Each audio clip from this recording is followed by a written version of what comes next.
I'm Benjamin Hall, and I'm searching for heroes.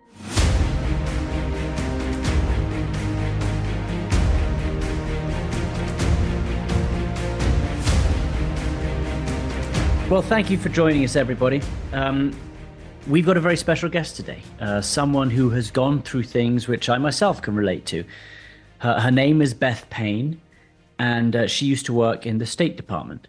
And in 2003, she was working in Iraq. She was in Baghdad when a rocket slammed into her hotel room, changed her life forever. She then spent the next few hours, first of all, helping a colleague who was severely injured, trying to get her out of the building, and then went on to help dozens of other colleagues who had also been wounded, ignoring her own injuries as well. That in itself was a great story of bravery, but she went on to develop PTSD after that and hit some real lows, only to then find a way through them herself. And today, she now teaches other State Department officials who are going out to dangerous parts of the world. So she's someone who's gone through something really difficult in war. She has gone to the bottom with PTSD, but she has come out the other side. So thank you so much, Beth, for joining us today. It's really a pleasure to be with you. I suppose briefly we'll go back to what happened in Iraq. I wonder, first of all, do you still remember that moment? Do you remember the moment when that rocket slammed into your hotel? Or do you perhaps sometimes black that out? It was such a traumatic event. How do you remember it now? I remember it vividly. It's really quite remarkable. I remember waking up and hearing the call to prayer and thinking, oh, this is the first day of Ramadan. And then the explosion, the loudest noise I've ever heard when the rocket hit my room, and the mayhem that occurred, after that rocket hit. It's very vivid. Does remembering that give you any strength? Does it make you feel afraid still? So both. Sometimes it'll come back when I hear, for example, a loud backfire from a car will bring that back. And then the fear, my body will react in fear. But when I remember it, like right now, I'm remembering it, it gives me strength. I realize I survived that. I was able to help a colleague despite that, in that mayhem. And so I'm proud of myself for how I responded when that happened. But, fireworks, a car backfiring, and I will feel fear. Yeah, it's funny you say that because I was New Year's Eve, I saw the fireworks. And for the first time, they all sounded like explosions and artillery to me. Yeah. And I actually had to turn away for a while. And it was the first time that has happened to me. It didn't make me feel afraid. It just reminded me of, of what had happened to myself. So I think many of us go through that. And the interesting thing is how you harness that and not be afraid of it, but to take it to make something stronger out of it. After the rocket hit, you were then helping other people. And I wonder whether when you were there, you were saving lives, you were helping other people. Were you like having active thoughts about helping them, doing them, or were you just acting out of, fight or flight, just do what you had to do? So part of it was instinct. Luckily, I had training. So this was really helpful. The State Department had trained me a decade earlier when I was posted in Kuwait for emergency medical response. So I had an instinct that knew what to do. But then I kept questioning, am I doing this right? Am I doing this right? And of course, Paula Weichel, the woman who was injured, she was in severe pain. So I kept thinking, oh my goodness, am I hurting her? Luckily, she had also received the training and was reinforcing my actions. And that really helped because I needed something to say, it's okay. What you're doing is right. You're not harming her. What? You immediately started helping other people, but what was everyone else doing? I mean, how many people were helping? How many people were hiding? And I'm fascinated in who in a group runs towards to help and who runs away. So it was amazing. I also noticed this while I was helping her because I needed help carrying her down the stairs. And so there were people running everywhere. Because remember, this was like 6 a.m. So people were coming out in what they slept in. So there were naked people. There were guys like in just their shorts. And I had to command people and say, you help me, you help me. So I noticed the people who were too frightened to help. We had to go down multiple stairwells, which were just covered in blood and glass. And I noticed people slipping and struggling. I think the hardest thing for me, though, as we came into the lobby of the Al Rashid Hotel, I'm calling for a medic. I'm saying, I need a medic. I need a medic. Other people were kind of gawking, like they had reached safety and they were now fascinated by what they were seeing. And I still resent that a little bit, like, go away. And I would tell them, go away. Can you help? Are you a medic? No, then go away. Then a medic, a South African Special Forces officer, came, and he's like an angel to me. He was just an angel. He just arrived and he checked her out and he told me what to do because he had to help other people. And he reassured me that what I was doing was okay. And it just took all the stress away. I mean, I still remember that man. I think you're talking about two different things there. You're talking both about instinct and you're talking about the training that some people had. And I think what's so interesting to me is, we talk about resilience. How much of that is instinct? How much of that is training? Or is it a combination of both? I think it's a combination of both. One of the indicators of a strong, resilient team of people is that they have competence, that they're well trained. And so having the training helped influence my instinct. And, we did the hands-on training. And this is why the State Department has actually expanded hands-on training for high threat posts, because when you've done it before, when you've actually physically helped someone, even though it was a mannequin, your brain is saying, this is what you do. You don't have to think about it. You don't have to question. And when there's a traumatic event like that, you need to respond fast. You don't have time to check. You don't even have time to Google and see, what should I do? You have to respond immediately. And so the training improved my instinct. I wonder with all the training, how you can even replicate, though, a scene like you witnessed. And I've been there as well, and I've seen some pretty terrible things. And for whatever the training is before that, when someone is lying on the floor in great pain and they're badly injured, yeah, I'm still not sure. I think you have to learn from experience in that sense. I agree. You can only get so close. We have this training facility now in Virginia that tries to mimic it as much as possible. I mean, there's smoke, it's loud. There are people, after you get through the attack, there are mannequins lying on the ground that are very realistic looking. Some people freak out during that training. It's a hard training. It's as close as you can get to reality, but there's nothing like reality. And you can't predict how you're going to react either. Like, I could have frozen.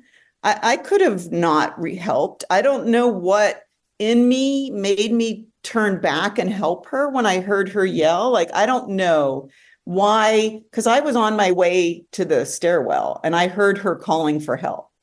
And I don't know what made me turn around. That I still don't know. You say that, but I'm going to have to dig into that a little bit more, because that's what I'm really trying to find out here. If we go back then, like, what is it perhaps in your upbringing or your childhood or the influences that you learned from your parents? Like there must be something there that led you to that.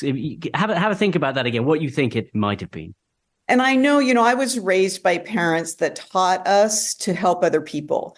My parents were Mennonite, and so I was raised in a Mennonite cultural environment. And we were taught that if someone is hurting or someone needs you, you have to go back and help them. That's part of the Mennonite theology. Even if they're going to hurt you, your obligation is to help people in your community. So I do think that my upbringing taught me that of course I would go back, even if I was going to sacrifice myself, even at risk to myself. I need to help another human being in danger. Yeah, I just think that that's something that I wish we could teach that to all our children. I wish that was something, that the message that got around to every community. And it is in many communities. And so many of the people I know, my friends across America, they all feel that way. But there are many communities, many schools perhaps, where that isn't focused on. And I think it's maybe something that is missing. And I think it's something that we have to to really work on. I agree with you. And it's by the stories you were told. Like I was just told stories where the person who helped another, even if they risked their own life, were valued. And so, we're brought up believing that that's the way a person acts. Yeah. And we can teach this. We can teach it to people. Well, I suppose you just want to say that you would want others to act as if you were the injured person on the floor. Like, I would act as if I was that injured person. I'd want someone to come back for me. So I'm going to go back for someone else. And there has to be, side by side like that. I wondered if you could explain briefly, because after the attack, and you went back to work, you kept moving through it, but you did begin, you suffered PTSD, but you didn't know it was PTSD at the beginning. Can you talk about the process after the attack? Like what happened? Yeah. So what was amazing to me, and I think this is this commitment to service. After the attack, and I took Paula Weichel to the hospital, they came and took the injured. Covered in blood, I went around and did my job. My job is to assist and protect private Americans. So I identified the private Americans that were injured. I helped them call home. I helped a lot of people call home because I had one of those rare phones in Iraq that had international calling. So I gave my phone to many, many people to make phone calls. I was in touch with the State Department with our we have a 24/7 operations center. So I'm in touch with them constantly. I did call my parents and tell them I was okay. And, I did my job. Somebody gave me clothing to change into, thankfully. Somebody gave me a place to stay that night because, of course, where I was staying was destroyed. It was in the Al Rashid. And the next day, I went into my office and I kept working. I did suppress my emotion in order to keep working, and I stayed in Iraq for many, many months after that. And left with PTSD. And it took me about 2 years to realize I had PTSD. I didn't know right away that I had this emotional injury. What were the symptoms?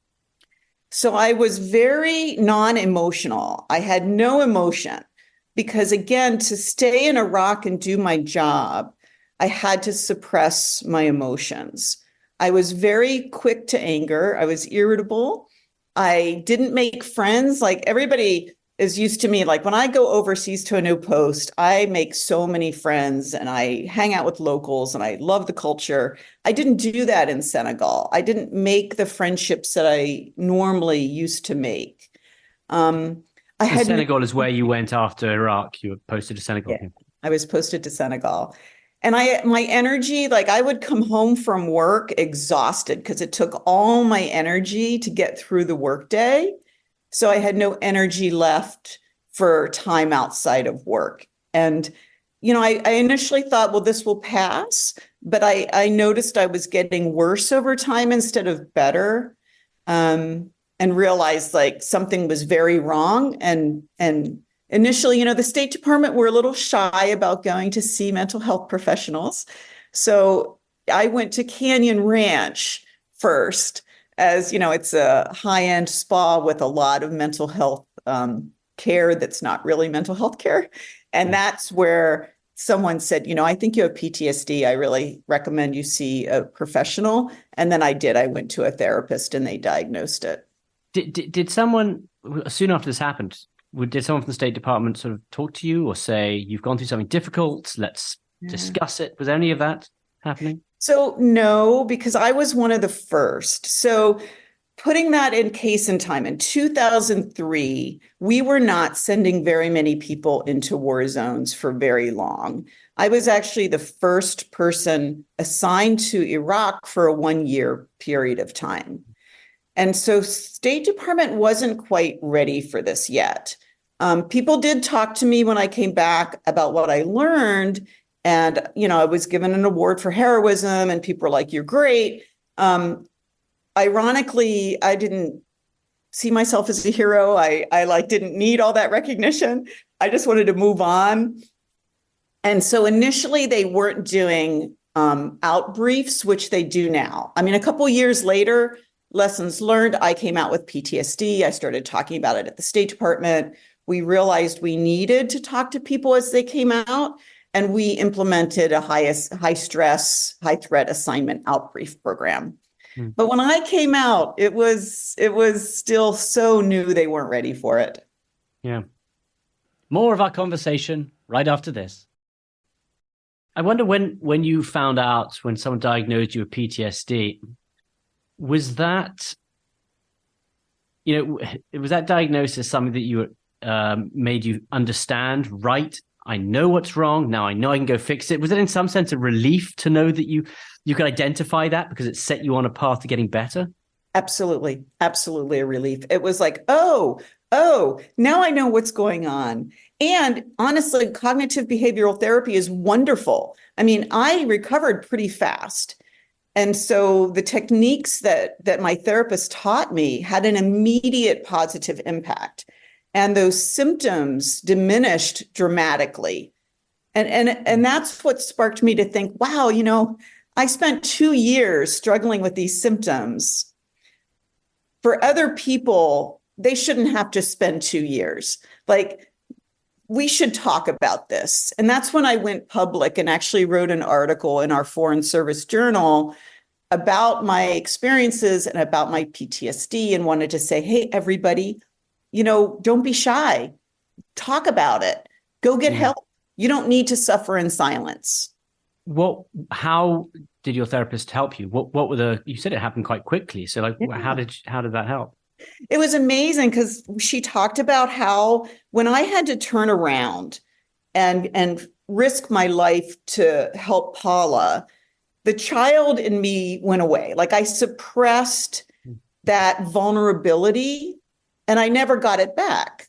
And so she gave me techniques to remember my inner child. Like, I really had to rebuild and rediscover my inner child. And so I wore a piece of jewelry to help remember, to remind myself. She had me go back into photography. I'd always been a photographer. I took up photography, which is a meditative technique. I mean, photography is great for PTSD because it calms your mind. It helps you focus. It's creative. I went back into creative endeavors, and those were the two major, but just those alone, it's amazing the positive impact it had. So I suppose you're describing PTSD as the loss of enjoyment, and the symptoms that you described earlier are that, and it's something that has taken that away from you. Is that because your mind has got into this hyper alert state because of what you've gone through, that it can't get past, I must act, I must respond? Is that how you would see PTSD? Absolutely. And to survive, if you show vulnerability at the time, you're not going to survive. And so I couldn't show vulnerability anymore. I had to be strong. And this was interesting because people were like, you're so strong now that you've been through Iraq. And what I realized is that being too strong was actually destructive. I needed to be more like a reed, not the oak tree in the story of the oak tree and the reed. Like, if you're too strong, you're suppressing all other elements of your personality. You need to be strong at the time, but then be vulnerable, be creative, be whimsical, enjoy life, laugh, have fun, and the other times of your life. And I really had to get back that ability to have fun and have joy in my life.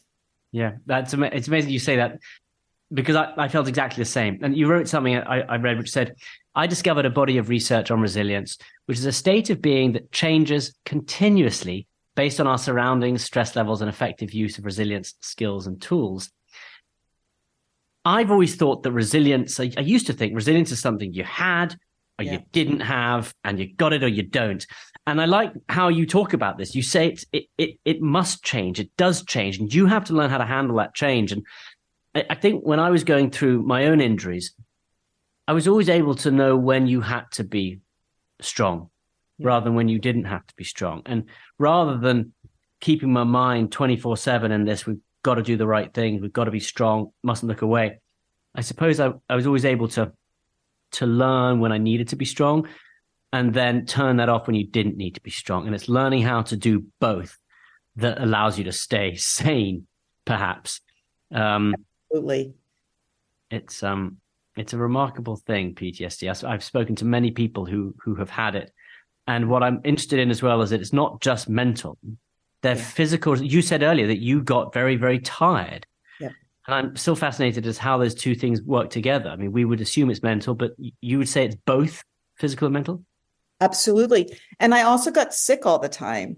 So because my immune system was suppressed, I caught every bug in Senegal. Like if there was a virus going through the embassy, I would catch it. If I ate something that had something off, my stomach would be a mess. Like I was constantly sick. I thought I had irritable bowel syndrome. No, what I had was low, like PTSD, low resilience. My body couldn't fight anything off. When my resilience is at its highest, I don't get sick. I don't catch things that are not major illnesses, but these minor bugs that we're constantly exposed to. I couldn't sleep, so sleeping, lowered my energy. So it's definitely physical. You also you feel pain more. I don't know if you went through that, but like aches and pains, your knee hurts, your back hurts because you're stressed, you're not carrying your body loosely. You get headaches more easily. Absolutely has physical impact. I mean, I suppose I was always very aware my injuries were so at the forefront. I mean, that was just constant. And I had to teach myself to put aside some of that pain. When Yeah. it got too bad, you had to stop and think hard and say, I'm okay. I can get through this. It doesn't matter how painful it is. There's something good on the other side. And I suppose I was always quite lucky to be able to do that. But you have gone on, taken your experiences, your own PTSD, and now try to pass that on to others. Yeah. Talk to me about how you would help people gain resilience, those who didn't have resilience.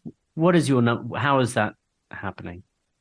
So it was really interesting because, of course, once I was feeling better, and what I realized was I was actually feeling better than I had the day I left for Iraq. So my mental health and physical health had improved over what had happened to me in Iraq.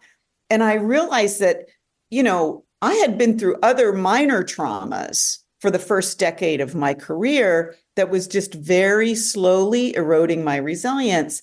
And I realized that in the State Department, we are exposed to a lot of difficulty. And after 25 years, people are kind of worn out, a little bit bitter. They're not the best managers. And I thought, oh, it's because we're just wearing ourselves out. And resilience could help prevent that. And I started experimenting with resilience training just for my little Bureau of Consular Affairs. I'm a consular officer. I assist and protect private Americans. And I started doing training just for that group. And we're exposed to a lot more trauma than most State Department employees. And it really caught on. It really had a positive impact and a benefit to the people I was training. And I realized these were skills and tools you could teach. Like you can teach skills. So a skill such as how to say no and set boundaries, that's a skill. Again, most of this comes from cognitive behavioral therapy. I just translated it into a non-mental health language, worked out the different skills that could be taught and started teaching it. I was incredibly fortunate that at the same time I was doing that, other people at our training institute were doing the same. People were experimenting with how do we better prepare people for these high threat posts, because we were sending more and more people into Iraq, Pakistan, Afghanistan, and we were kind of going on these parallel tracks. Then I had to make a big decision. Do I go back overseas in my normal career trajectory? Or the director of our training institute asked me to come take a job at the training institute and said, if you take this job as an associate dean, you can work with this team to develop a resilience training program. And other senior people called me and said, we really want you to do this. And so I kind of changed my career trajectory, went to the Training Institute, teamed up with an amazing team of people. I mean, there were four of us, a psychiatrist, two expert adult learning, like really good adult learning experts, and me.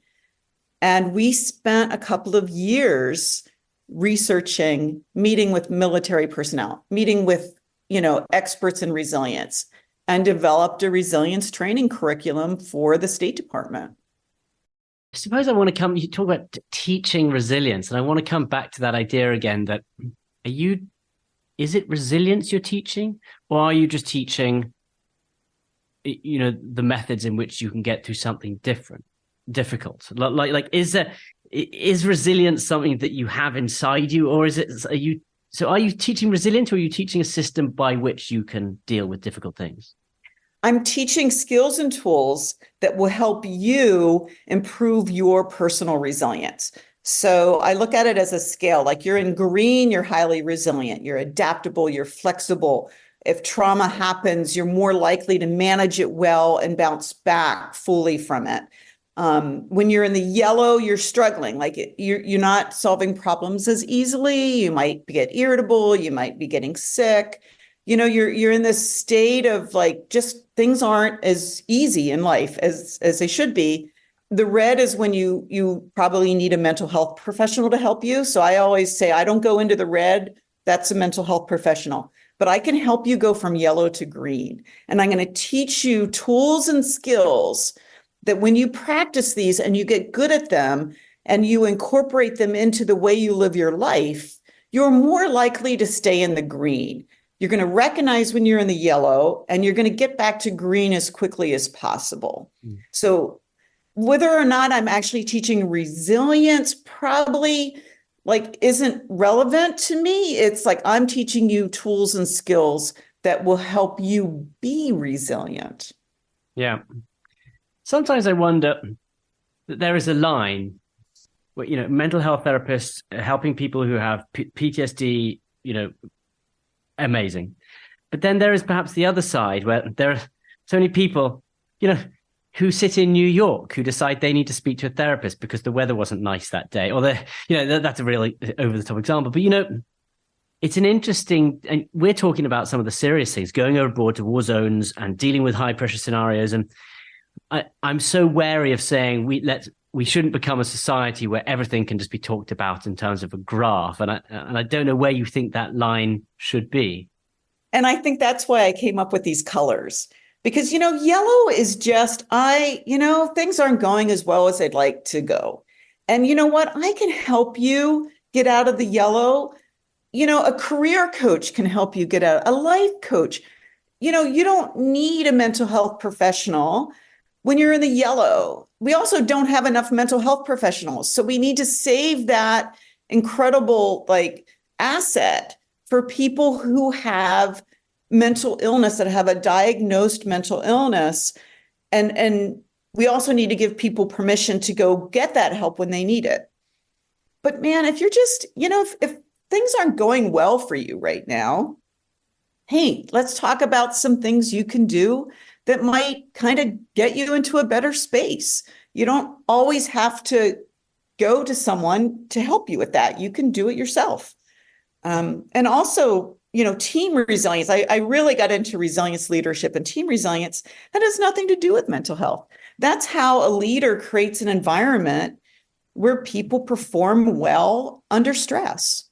Because we're all going to face periods of stress. We learned that with COVID. COVID was the wake-up call that all of us around the world all of a sudden had this major stress component in our lives.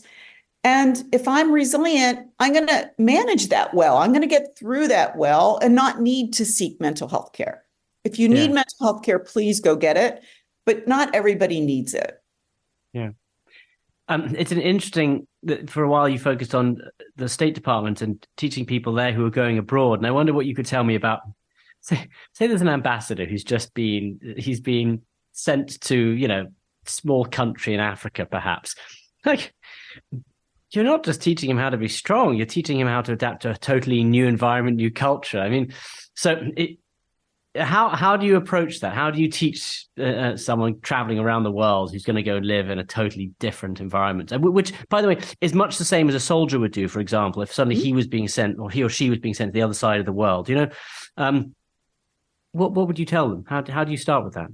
And this is where like these skills and tools, they make you more flexible and adaptable. So I think it's hard to teach adaptability, for example, but I can teach you skills and tools that make you more adaptable because you're more resilient. So the resilience will mean you're flexible, you're more open, you can understand things, you can problem solve more effectively. I can also teach you some really good problem solving like skills that you're going to need when you're in that new environment. I'm going to teach you how to make friends. When you move to a new environment, and especially if you're an ambassador, you have no friends. Well, you need friends. We need people in our lives, even the most introverted of us, and I'm an introvert. We need friends and loved ones and people who care about us. Well, you're plopped into this small post. You're the ambassador. I'm going to teach you how to make friends quickly and effectively. So you have a social support network. I'm going to teach you how to have peer support, how to get support from your colleagues, because you need that in order to do well in your environment. So what's the best way of going out and making friends? You have a hobby. So, choose a hobby. So photography is my hobby. So I find people in the local community that also are avid photographers, and we go do things together. And so they're outside my embassy, they're outside my, expat environment. We don't talk about work. We talk about, photographers were obsessed with what camera we're using, what lens we're using, what's the f-stop. So we talk about a topic that has nothing to do with work, and we develop bonds and friendships through that hobby. So I actually tell people, like, if you don't have a hobby today, find one before you leave for your next post and make sure it's portable, that you can take it to your next post. Yeah. And I also, I research successful ambassadors, like people who ran teams that were really, really effective in a crisis. And they all had hobbies. They all had something that took them out of work and allowed them to make friends quickly in the local community. Very interesting. So look, to finish this up, if someone's listening who is having a difficult time, something's tricky, life isn't quite going as they wanted it to, they're having, some problems, where should they start? What's the first step for them? I think it's really important to reach out to people in their immediate community and to be open about their struggles. Do they have a few friends or loved ones or family that they can reach out to? Be honest. A lot of us hide our struggles. I mean, I hid my PTSD for 2 years. Nobody knew it. The people who loved me the most had no idea what I was going through. Reach out to people who love you and tell them what you're going through and ask for help. Asking for help is actually a skill I teach. It's not easy to ask for help, especially those of us who are used to, we succeed. We can do things on our own. We're tough. We're strong. Ask for help. If you do anything, ask for help. Then once someone's helping you, then you can explore, resilience tools or read books. Like your book is an inspiration. Read books that people like you write that show that you can get through this, even when it seems so hard. Your challenge was really difficult, yet you came out of it in a better place. So be inspired by others who've gone through what you're going through and know that you're going to come out of it in a better place. But definitely reach out for help. Don't do it alone. Yeah, it's fun. You say that, and I feel that too. You've said it as well. You feel stronger now. Well, I do as well. And I think it's just a message, which is that you can go to some of the hardest places and go through some of the most difficult things. But if you work hard and you work together with friends and family and you keep your eye on that there's good on the other side, you can get there. One step at a time, just keep putting your foot in front of the next. And I do believe that it doesn't matter how bad things might feel. there is always a way out, surrounded by people, and just keep looking for it, and people will help you get there. So Beth, you spread that message all the time. You've helped so many people yourself. I'm so grateful that you could join me today as well. So what a pleasure speaking to you, and thank you for coming on. It's really a pleasure. And I have to thank you for doing this podcast. I think it's fantastic. It's an inspiration, and it's going to help a lot of people who listen to the podcast to inspire them to, get through their difficulties. So I commend you. Thank you so much for doing what you're doing. Thanks, Beth. I appreciate it. Well, again, a real pleasure speaking to Beth there. And I think, this podcast, we talk a lot about resilience. I think Beth said something which I'd never thought about before. I assumed resilience was there, that you had it or you didn't, and that it was grown when you were young, when you were a child. You learned those things when you were young. But she made it very clear, and she has said that this is something that at any point in your life, you can pick up, you can find it, and you can keep moving with it. And again, I think that's a really positive side to the story. It shows us all that it doesn't matter if you're having bad times. Go out and find a way forward. PTSD is something else that I've spoken to many people about as well. And it's amazing. Before my own injuries, the attack that injured me, I'd heard about PTSD, but I didn't really understand how serious and physical it could get. But I was in hospital alongside people who had it. I've spoken to a number of people who do have it, and it is an absolutely physical injury that can really bring you down. I think that we've got to think about it, particularly amongst soldiers as well. So many of them go through high stress, environments when they're abroad, they're in conflict, and suddenly you get diverted and you're back home and you've got a very normal life, and that's really difficult. And so we've got to keep paying attention to PTSD as well. And helping out however we can. So it's great speaking to Beth. Real pleasure. And I hope you guys keep listening. And thanks for joining us. Thanks for listening to Searching for Heroes. Listen ad-free with a Fox News Podcasts Plus subscription on Apple Podcasts. And Amazon Prime members can listen to this show ad-free on the Amazon Music app.